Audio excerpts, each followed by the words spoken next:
Intel Meteor Lake. Oke, kata ini lagi banyak diomongin belakangan ini di dunia teknologi. Sebenarnya apa sih Intel Meteor Lake ini dan apa sebenarnya yang berubah di Intel Meteor Lake? Teknologi apa yang dipakai di Intel Meteor Lake ini? Pokoknya kita akan bahas di video ini dengan cara yang gampang, sederhana, dan mudah-mudahan bisa dapat dimengerti. Oke, langsung aja kita masuk dan membahas Intel Meteor Lake.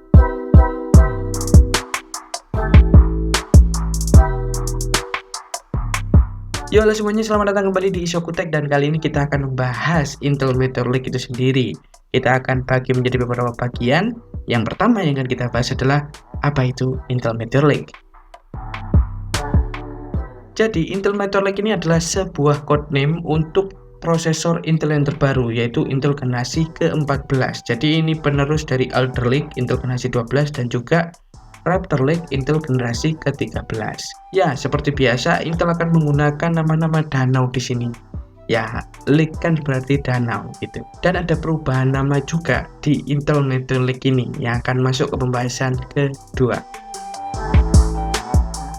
Nah, di Intel Meteor Lake ini ada perubahan nama yang digunakan oleh Intel atau rebranding. Kalau sebelumnya kalian mengenal penamaan prosesor Intel itu seperti Intel Core i3, Core i5, Core i7, dan seterusnya, di Intel Meteor Lake ini berubah, teman-teman. Jadi ini akan dibagi menjadi dua golongan besar, yaitu mainstream prosesor dan juga premium prosesor. Si mainstream prosesor ini untuk prosesor-prosesor laptop mainstream, dan juga untuk yang premium prosesor itu dipakai untuk laptop-laptop yang high-end prosesor gitu, memiliki performa yang lebih tinggi. Nah, penamaannya di sini juga beda. Kalau mainstream prosesor, di sini Intel akan menggunakan nama Intel Core 3, Intel Core 5, Intel Core 7. Nah, kalau teman-teman sadar di sini Intel menghilangkan huruf I untuk penamaan di Intel Meteor Lake ini. Jadi nggak lagi menggunakan Intel Core I, enggak. Di sini dia menggunakan langsung angkanya. Core 5, Core 3, Core 7. Begitu juga di premium prosesor. Di mana di premium prosesor ini ada tambahan kata ultra untuk penamaan prosesornya yang menjadi Intel Core Ultra 5, Intel Core Ultra 7, dan Intel Core Ultra 9. Dan teman-teman bisa perhatikan di sini untuk yang mainstream prosesor dia dari Core 3 sampai Core 7. Core 9 nggak ada di sini.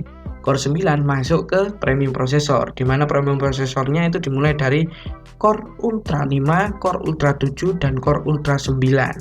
Nah, jadi kedepannya nanti penamaan dari semua prosesor Intel akan berubah menjadi ya seperti ini, ada mainstream dan juga premium prosesor.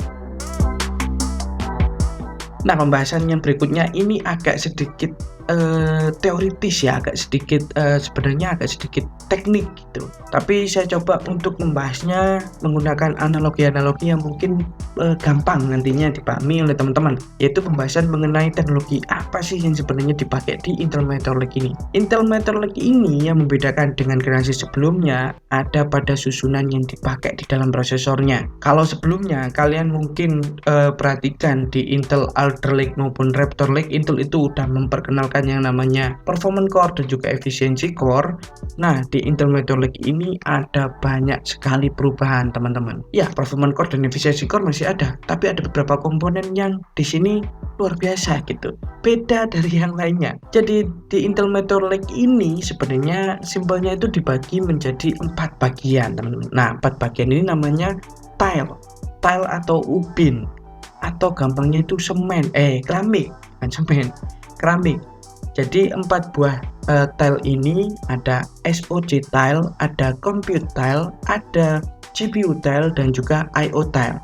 Nah, 4 buah keramik ini, nah kalau misalkan simpelnya gini, kalian punya tanah, ya kan, sebidang tanah, kemudian tanah tersebut pengen kalian tutup dengan keramik, membutuhkan 4 buah keramik. Nah, sebidang tanah itu tadi adalah prosesor dari Intel Meteor Lake tadi, keramiknya tadi adalah tile-tile yang menyusun tadi, 4 buah tile tadi gitu. Dan untuk mengkoneksikannya, kan keramik itu biasanya butuh semen agar biar tetap di situ koneksinya tetap bertahan dan bagus gitu kan. Nah, Untuk mengkoneksikan itu semuanya, tile tadi itu, baik itu compute tile, graphic tile, SOC tile maupun IO tile, itu si Intel memperkenalkan yang namanya Foveros Die Connection. Foveros Die Connection ini istilahnya semen lah di sini untuk menyambungkan beberapa tile tadi itu, untuk menyambungkan beberapa keramik yang ada di Intel Meteor Lake ini, biar koneksinya itu cepat. Kalau misalkan koneksinya ini buruk atau lambat kan pasti mengganggu performa ya. Jadi ya butuh koneksi yang memang cepat untuk memanggil, "Hei, yuk kerja sekarang SOC tile." Wah, dengan koneksi yang cepat pasti dia akan cepat kerja. Nah, kalau koneksinya ini interkoneksinya ini tidak kenceng, tidak cepat, ya nggak akan cepat kerja gitu. Sama kayak di keramik, kalau misalkan semennya ini asal-asalan masangnya, ya gampang lepas, akhirnya nggak terkoneksi dengan bagus. Nah, di compute tile ini atau di bagian keramik compute ini, ya isinya sama kayak prosesor sebelumnya. Ada performance core, ada efficiency core.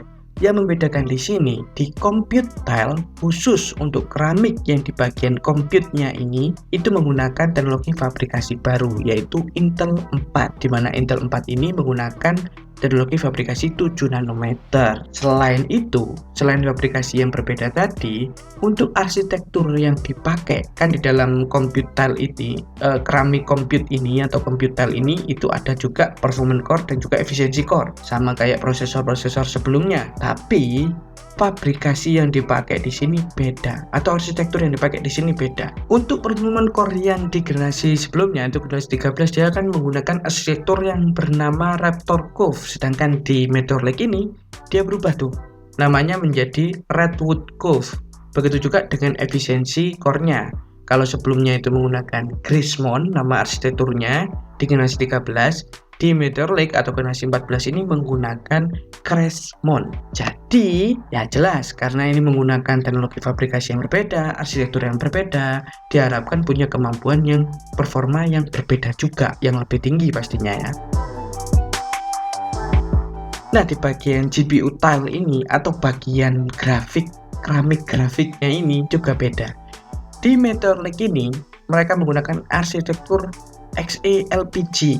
Yang ini dipakai juga di Intel Arc Alchemist atau GPU desktop dari miliknya Intel. Jadi diharapkan si integrated graphic yang ada di Meteor Lake ini dia memiliki performa yang mirip dengan Intel Arc Alchemist A series yang merupakan GPU dedicated tuh.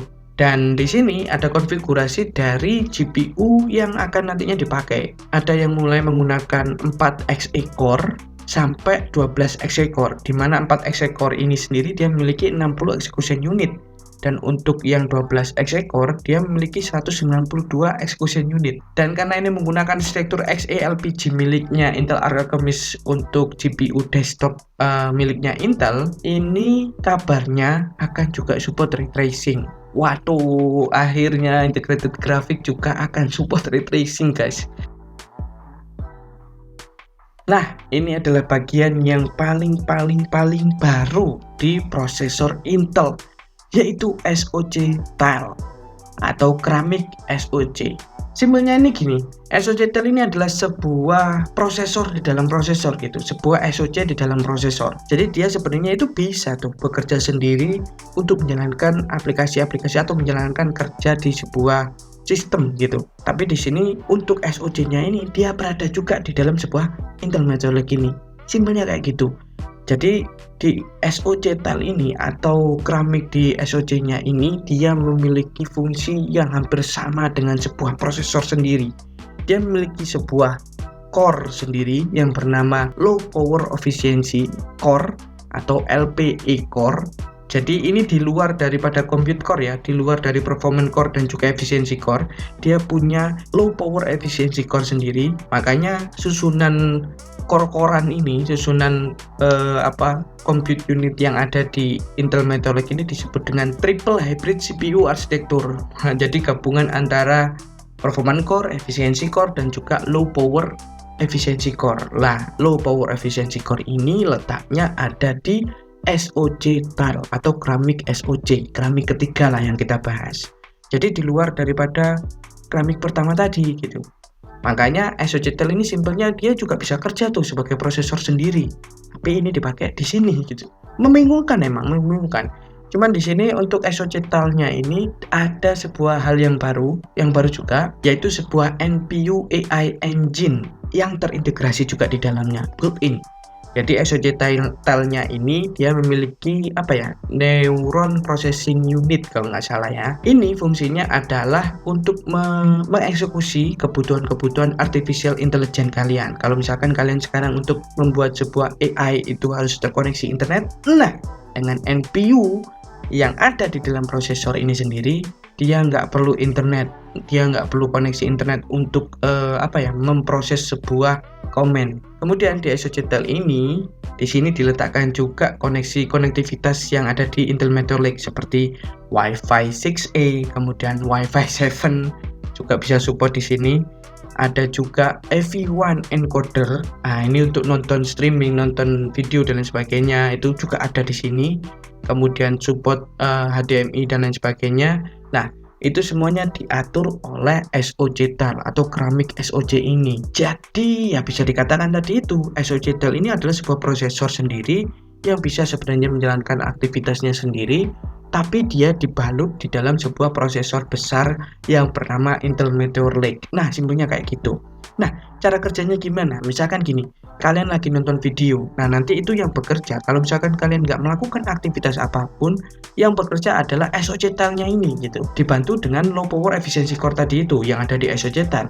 Tapi ketika kalian nanti butuh pekerjaan yang lebih berat, semisal main game atau lagi pengen ngedit video, otomatis SOCTAL ini akan diperintahkan untuk memindahkan pekerjaannya ke CompUTile atau keramik yang pertama kita bahas tadi itu. Jadi pekerjaan SOCTAL itu beralih pindah ke efisiensi core yang ada di keramik pertama yang kita bahas, yaitu CompUTile. Kemudian untuk kerja beratnya yang lainnya itu akan diproses oleh performance core yang ada di CompUTile. Dan kerja grafis juga sama, kerja grafis akan dialihkan lagi ke GPU tile yang kita bahas di pembahasan kedua, keramik kedua. Gitu. Simpelnya kayak gitu. Jadi sebenarnya tanpa adanya CompUTile, tanpa adanya graphic tile, si SOCTAL ini bisa berfungsi sebagai prosesor sendiri gitu. Cuman memang ini adalah sebuah keramik yang dimana di dalamnya cuman memanfaatkan low power efisiensi aja. Jadi emang dibuat untuk memanfaatkan atau untuk mendapatkan efisiensi yang lebih gede dibandingkan dengan prosesor-prosesor Intel sebelumnya. Jadi kalau nggak butuh terlalu kenceng, ya udahlah biar SOC aja yang ngerjakan gitu. Jadi memang di sini di Intel Meteor Lake itu Intel pengen pamer nih kecerdasan dari prosesor mereka ini. Jadi dia bisa memilah-milih sendiri pekerjaannya masing-masing. Nah, termasuk di IO tile atau keramik keempat. Keramik keempat yang kita bahas di sini, IO tile ini dia mengatur konektivitas, koneksi untuk keluar ya. Namanya juga input output ya. Jadi di sini ada support Thunderbolt 4, USB 4, ada juga PCI Gen 5 yang juga disupport di Intel Meteor Lake ini. Jadi yaitu tadi, simpelnya sebuah Intel Meteor Lake ini adalah sebuah kesatuan yang dimana mereka bisa dengan cerdas bekerja sesuai dengan kebutuhannya masing-masing. Jadi kabar yang beredar menyebutkan kalau Intel Meteor Lake ini hanya akan diperuntukkan untuk mobile device atau untuk laptop aja. Sedangkan untuk desktop itu ya ini nggak kebagian kayaknya. Tapi mudah-mudahan sih Intel mendengar, Intel bisa merasakan desktop juga bisa nih dibuat kayak gini ya. Mudah-mudahan kayak gitu. Jadi penikmat desktop juga bisa merasakan SOCTAL, CompUTile, tile yang lain gitu kan ya. Jadi kayak gitulah untuk pembahasan singkat mengenai Intel Meteor Lake ini. Mudah-mudahan kalian bisa mengerti dengan pembahasan yang saya sampaikan dan nggak bulat gitu ya. Jadi pokoknya kalau misalkan ada kekurangan dan sebagainya, kita diskusi di kolom komentar. Mudah-mudahan dengan diskusi nanti kita bisa menambah informasi-informasi yang lainnya mengenai Intel Meteor Lake ini. Oke teman-teman, terima kasih udah menonton. Kayaknya udah panjang banget video ini. Dan terima kasih. Dan jangan lupa ya untuk subscribe, like, dan komen Isokutek biar kalian gak ketinggalan informasi terbaru seputar teknologi. Dan juga ya itu tadi lah pokoknya ya. Pokoknya komen di bawah. Dan terima kasih sudah menonton. Sampai jumpa di video-video selanjutnya. Saya Ahmad. Salam teknologi. Terima kasih.